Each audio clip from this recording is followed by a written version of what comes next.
Welcome to Sahanna Shows You. Today I'm going to teach you how to make some nature paintbrushes.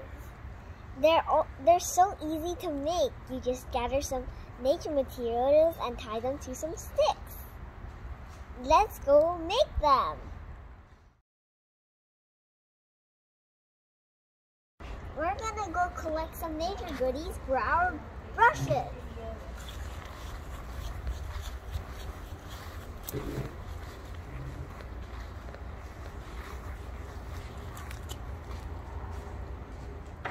After you collected your nature goodies, it's time to tie them to your sticks with rubber bands or yarn.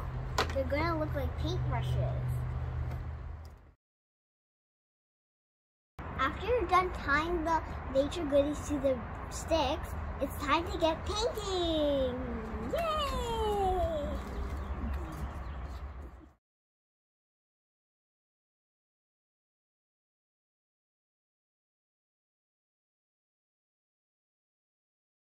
This is what I made with my nature brushes.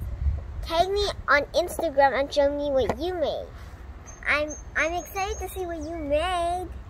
Bye, see you next time. Make sure you like and subscribe.